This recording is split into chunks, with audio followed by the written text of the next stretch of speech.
Hi, everybody. How are you? It's 6:27, so we have a few minutes to gather our friends to the table and bring the village together for the Resilience Project. Thank you for joining us. This is going to be a great conversation. So share, share, share, tag your friends, and let's gather together and have an awesome conversation. If you are unfamiliar with me, my name is Penda James, and I am a scribe coach. What I do is I assist people to get unstuck, execute their goals, and inscribe their legacy. What you are watching is the Resilience Project. This is a series of chats with people that I care about or people that the people that I care about care about. Today, I'm talking to one of my business besties, but also a dear, dear cousin sister. She is the partner of my favoritist cousin in the whole wide world. Our birthdays are a week apart. He's like my twin. And so when we met, when she was like, what, 17? She's been a special part of my life, and we do great work together. The conversation that we're going to have today is something that is really one of Tracy's brand messages. Not only is it a brand message for her, but it is a declaration that I learned from her. I am more than a single story. So I want to introduce my friends to my sister cousin Tracy. She is a mom. She's, a daddy's girl. She's a mommy's girl. She's an auntie, a sister. She's working on her doctorate. Like it's just so much. I don't know. So what did I not say, Trey, that you want people to know about you? I am just a visionary, trying to do and fulfill my purpose. I have a favorite scripture, Penda, and so Okay. you might know what that is. It's Matthew 28:19. And it says, go and teach, baptizing all nations in the name of the Father, the Son, and the Holy Spirit. And so, that was, you mentioned that I was a daddy's girl. That was one of the verses that my father, who was a pastor of a small church in Dayton, Ohio, it's one of the verses that we learned every week in Sunday school. You know how you had to get up and get in front of people and say what you learned. And then as a church, we recited that. And back then, I had no idea what I was reciting, Penda. I had no idea.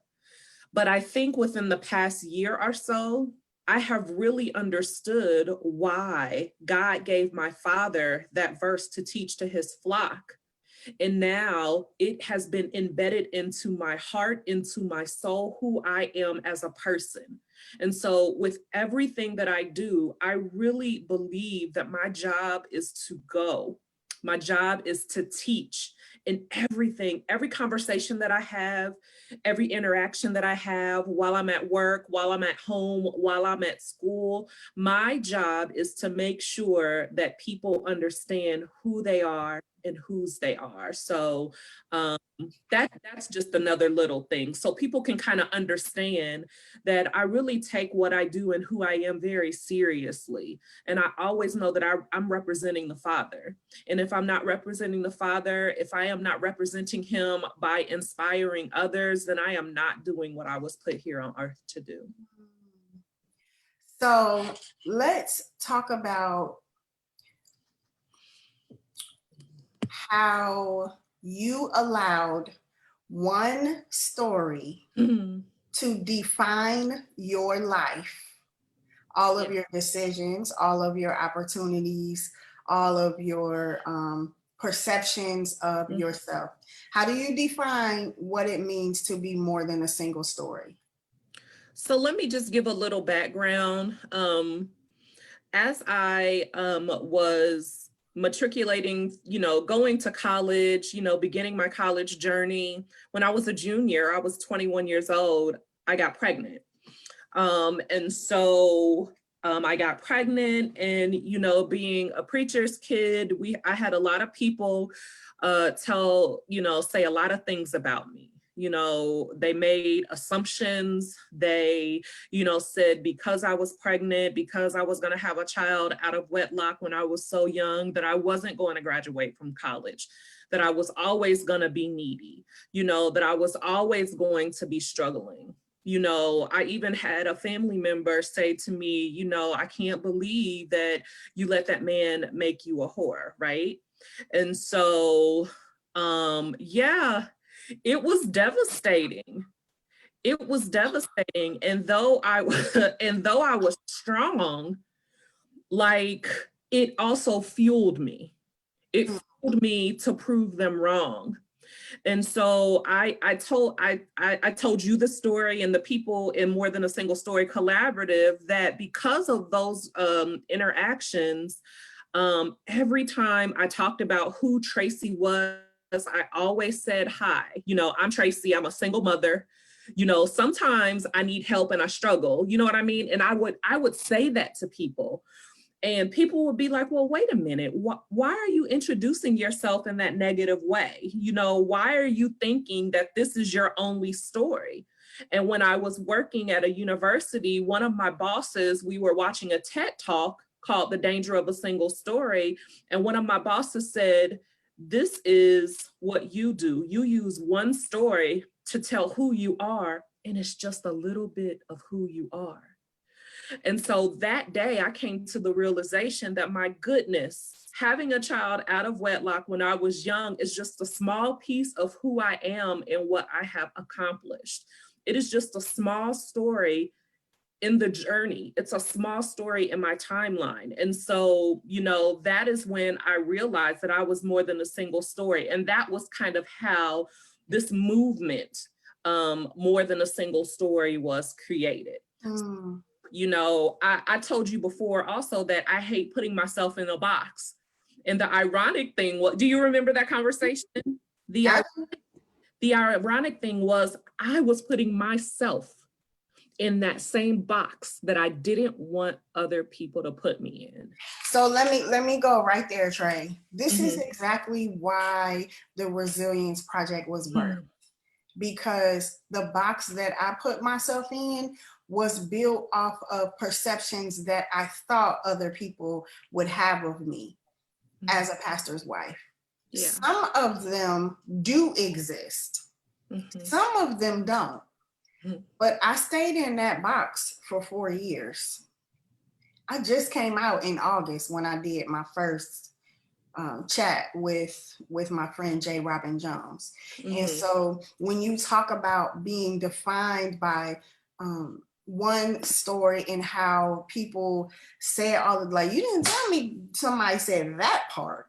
Yeah, that's tough. Like, coming from, now, was that was a family member, or that was a church member? Okay. A family member. Because I was about to say, if that was a church member, that's terrible. And I was defeated also. And I know that you know, we have to do things decently and in order. Yeah. So, I was 21 years old. They sat me down from teaching. They sat me down from singing. They sat me down from doing announcements. They sat me down from doing a lot of things. And those things, as a 21-year-old, it was my identity. And so just think about how having your identity, what you thought was your identity, stripped away from you because you made a mistake. You know what I mean? And so it was difficult to take myself out of that box because that's the box that I was put in. Does that make sense? It makes absolute sense. It was difficult because I'm like, okay, I can't sing in the choir. I can't do speeches because I did oratorical things. You sing. I sing, you know, and I was an usher too. I couldn't do any of those things. So it was just difficult. And I understand that, you know, there's protocol, there are things that have to be done, but I just think, you know, if you're teaching young folks about what they're supposed to be doing, what their purpose is, I think, you know, maybe not taking away their spirit and crushing their spirit. And I think my spirit was just crushed for a very long time. And I didn't think that I could do anything outside of struggling to take care of my babies. And that was the story. And really, Penda, I told that story, I'll be 45 in 45 days, right? And so I told that story probably up until maybe 2 years ago. Yes, when we wrote your book. Maybe 2 years ago. And so I am just understanding that, yes, you can have issues. Yes, you can have problems. Yes, you can have setbacks, but also understand that you have the power, and God has given you that power, and he's given you that word to know that you are more than a single story. Your story has power, right? Your story has power. This is still a tender subject for you, huh? It's tender. It is, because I have a daughter, and I have like in her 20s, and you still feel it. I do. I am very heart-centered, and I'm very sensitive, about the journey that I went through. And it was difficult, and it was hard. And I had absolutely had support. I don't want you to think that, but Yeah. some things that only you can go through. And there are some changes only you can make. You know what I mean? I know. And if you don't and if you don't realize the power that you have and the power that you've been given, then there's not an opportunity for you to move forward. If you don't release, and if you don't let it go, then it's not going to happen. So tell me, Trey, how you've now been walking in multiple stories of who Trey is. How has more than a single story been a thread throughout your life? So we start where it was hurtful because you had one story that you consistently told. Tell us about how to now tell the other parts of ourselves. I think that you have to acknowledge, right? You have to pray about the things that have been revealed in your life. I think that you have to have a plan. So you just can't say that I'm going to be released from this, I'm going to remember. You also have to have a plan. And that plan first begins with the word of God, of course, right? Because that is the blueprint for what we are supposed to do. But then you have to have that plan off of that blueprint that God has given us. And you have to believe that you can do it, and believe that you have been given the tools and permission to do it. And so what I do is, if I have something that I want to do that I'm feeling down about, or I think that I can't do it, I remember struggles. I remember, I think about the doubt that I have, but then I also remember it's a new day. And there's no way that we can see if something is going to come to fruition unless we step out on faith and we try it. And so before I didn't acknowledge, but now I acknowledge, I acknowledge the fact that I was a single mother. Yes, but it's not who I am. It's not my whole being. I acknowledge the fact that, I struggled. But right now I'm going to acknowledge the fact that I'm a visionary, that I'm a writer, that I'm a learner. I'm a forever learner. I am going to be Dr. Stokes in 3 years, right? So if I want something, I go for it. And if it doesn't work out, I don't let it defeat me. And I think what I did before is let the words and thoughts of others defeat me, put me in a mindset of defeat instead of optimism, instead of, accomplishment, instead of encouragement, instead of empowerment. And so that's kind of how, does that kind of answer what you mean? Yeah, I just want you to brag on yourself a little bit. You're doing it in a way that you're saying we, and I want you to say, which you did say, I am going to be Dr. Tracy Stokes in 3 years. I just want you to brag on yourself. You're the bomb. Well, I know. And, I tell people all the time that I am light. And I know this, right? I know that when I walk into the room, I know that people see something different in me. and it's really something different than they saw just 5 years ago or 2 years ago, because I am intentional every day. I try to live and see the best in myself, in others, and their intentions. And so I am the bomb, and I am great, and I know this, right? And sometimes I feel good that I have people like you in my life to remind me and to do things like this and talk like this, So I have a poem. Can I read it? Please. Of course, I have one. So you were talking about resilience, right? And so in my book, More Than a Single Story, this is the very first one. And this is the one that Penda, she helped me with. And so this chapter is called Road to Forgiveness. And the poem is Release. A creation of love, it embraces the core of who you are, who you aspire to be. Comprehending the hurt of the past, lashing out, holding the pain of expectation. It's not what you thought it would be. Release. Gasping for air, slowly exhaling the circumstances, holding hostage, releasing the stress, taking in the love that will heal all worries and set you free. Release. Knowing that you will always be there. You take it all in, slowly allowing peace to occupy, quickly embracing the gift that he has given you. Release. Love torn apart, he waits until she returns like the prodigal son, home again, love drifting, hearts yearning, finally understanding. Release. The heart of the matter is forgiveness, letting go of pride that refuses to take the fall for love. Release.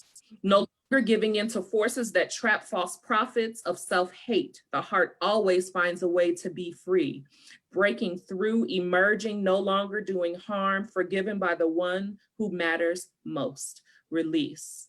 And so I wrote that in a time and period and space that I was tired of running. I was tired of running from myself, from God, from love, from just everything that scared me.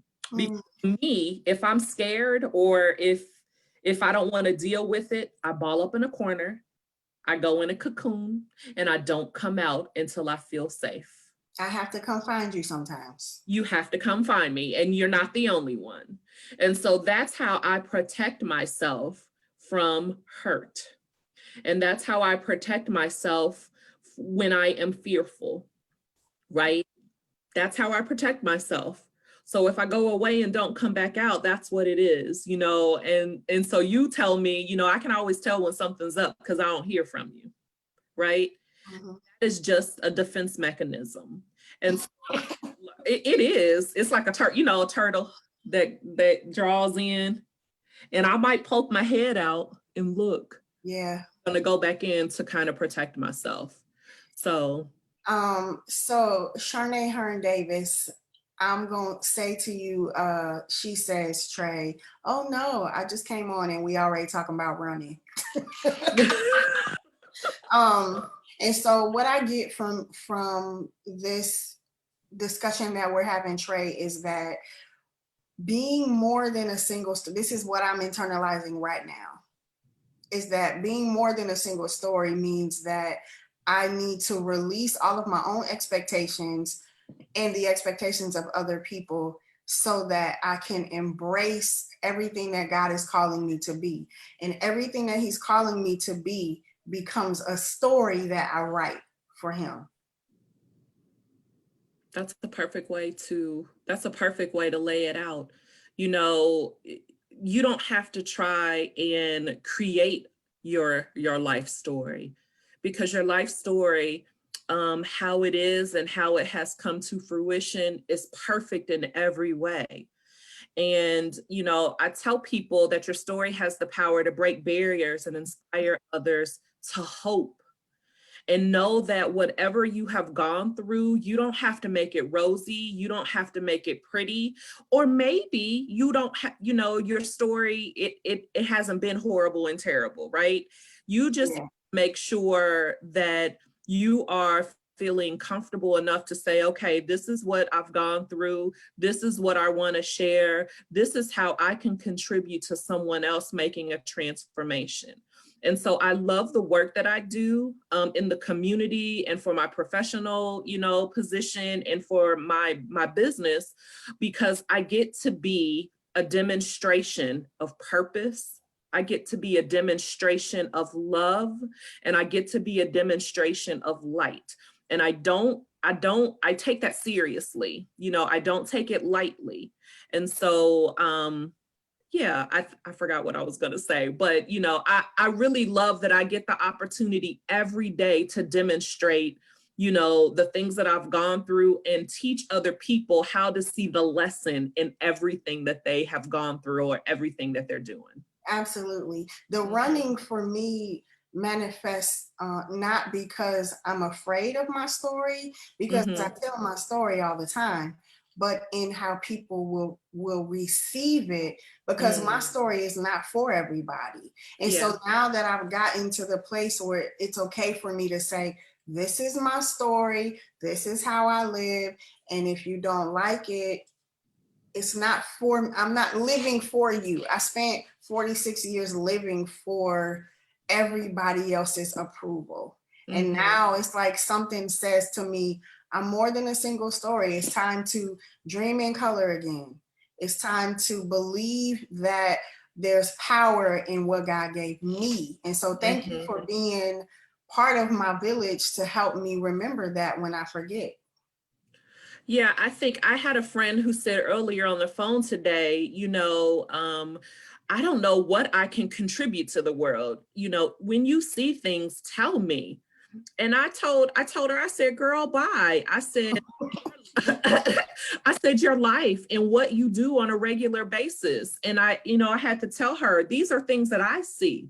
And she's like, oh, and I'm like, if you realize that every day when you wake up, if you wake up and you step into, the world with intention, every day, and it takes work. I think sometimes people think that things are just going to happen just because it's a new day. But if you want things to happen, the way that you see it, you have to do the work to get there. So a few weeks ago on social media, I put up the difference between a dream and a goal. And so how I see those two things are this: a dream is something that you have a vision to do.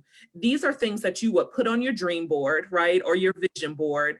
These are things that you think about and they're on your bucket list, right? These are things that you might not do on an everyday basis, but you want to get there eventually. I also said that you have to have goals. And goals are the pathway to your dreams. So each day you have to get up with intention. You have to have your prayer time. You have to have your meditation time. You have to have your time to study. But then you also have to have your time to execute and write down tangible, measurable goals so that you can get to those dreams. And so if it's financial freedom, if it's to lose weight, if it's to write a book, you have to have certain things that you're doing in order to get it done, because if you don't, it's just going to stay there and it's just going to kind of be in the atmosphere. You might see your dream, but if you don't execute goals and if you don't plan, if you don't have a planner or a journal or an accountability partner, or really you need all three, then you need all three. You're not going to be able to execute. And I think I figured that out too. And I'm still learning about the accountability part, because I think I get scared with my own vision sometimes, right? And so I go back and I get back in because I'm like, is it good enough? Am I good enough? Can I do it? But then I have Stacy, I have my sorority sister Latrell and Janetta to pull me back in and say, Trey, you can do this. We can do this. We are here for you. And so I think it's remembering that it takes a village. We say it takes a village to raise a child. It takes a village to raise you up and to pour into you the things that you need so that you can get to the next level. So I am just, those are just some of the things. So what do you want people to know about living life with more than a single story? No matter what happens, You know, change can come very quickly. No matter what happens, know that you can get through it. And so, you know, I took what you said, Penda. You tell me all the time, okay, Trey, right through it. So I need you all, you know, if I could tell you one thing, write through it, get a journal and write every day for at least 15 minutes, you know, so that you can begin to see the small things that happen throughout your day. After a month, if you go back and look at those things, you would be like, you know what? I got a little bit of something going on, because sometimes we don't remember what we do day to day and how impactful and important it is unless we see it written down on paper. So my challenge to those of you who are looking and listening, get a journal and write it out every single day. Take 15 to 20 minutes, be in a space that you can concentrate and meditate and just be with you. You know, turn on some music, have your water. Penda always telling me to have your little water. I got mine.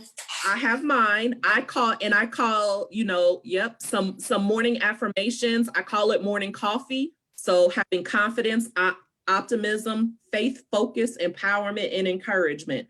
And if you are doing those things every day and you are intentional about it, then you are really going to get on the road to really understanding your story. Because if you don't understand your story, you can't tell it and you can't inspire others. So get to know yourself, and that's just one way that you can do that. Thank you, Trey. Can you please tell the viewers how they can get connected to you and your inspiration on social media? And if you have any projects coming up that people can share or that you can share with them. And before you do that, I just want to say, Trey mentioned that you need to write in your journal. If you don't know where to start with this declaration. I am more than a single story. Yes. Okay, Trey. So if you want to connect with me, you can check me out on social media. On Instagram, I am at Trey Speaks, TRASPEAKS. On Facebook, I am at www.facebook.com/I am Tracy Nicole. I have a website, www.tracynicole.org. And so there's so many ways you can get in touch with me. You can hit me up and then we can have a conversation, have a quick call so I can see if I can maybe help you start writing your story. I do have something special coming up. So if you want to join me tomorrow at 7 o'clock on Facebook Live, Instagram Live, I'm going to be talking about my next project that I'm doing. And so it's going to be fun. It's going to be helping me celebrate my birthday, because I think I said that I'll be turning 45 days. In 45 days. And so we're going to have some fun kind of celebrating sisterhood and all the women who have, you know, inspired me to be light and to be love and to be great. So thank you for allowing me to share, Penda. You are welcome. Thank you for being chat number 25. I thought I was going to be done at 12.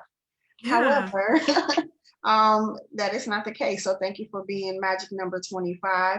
Sisterhood does require a village. Thank you, Latifah, for saying that. Thank you for being part of my village, Trey. I love y'all so much. Thank you for joining us. See you tomorrow. I'll be talking to Nisa Stallworth, and you don't want to miss that. Have an awesome night. Goodbye, everyone.